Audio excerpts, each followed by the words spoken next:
অনেক দিন আগের কথা। এক জঙ্গলের বটগাছে এক কাক আর তার স্ত্রী থাকতো। একদিন কাক হঠাৎ খেয়াল করলো তার গাছের নিচে একটা সাপ এসে থাকতে শুরু করেছে। কাক তার প্রতিবেশীকে দেখে মনে মনে অনেক ভয় পেয়ে গেল, কেননা তার স্ত্রী কাকের ডিম পাড়ার সময় হয়ে এসেছে, আর বাচ্চা ফুটলেই এই শয়তান সাপ যে কোনো সময় সেই বাচ্চাগুলোকে খেয়ে ফেলতে পারে। এই ভয়ে ভীত হয়ে কাক জঙ্গলের সব পশু পাখিদেরকে ডেকে ওই সাপের ব্যাপারে সাবধান করে দিল।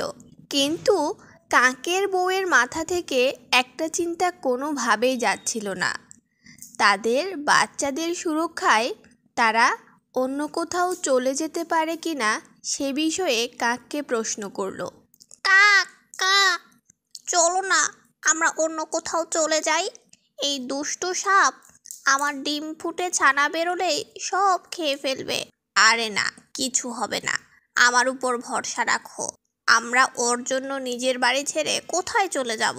এভাবে চলতে চলতে অনেক কটা দিন চলে গেল।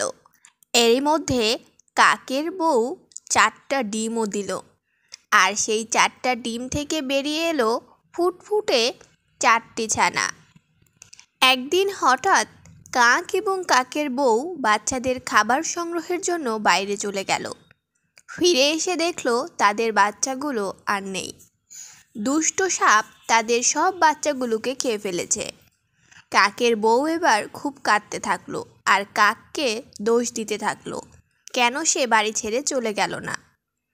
কাক বলল, তুমি আর কান্না করো না গিন্নি, আমি এর উচিত শাস্তির ব্যবস্থা করছি, দাঁড়াও।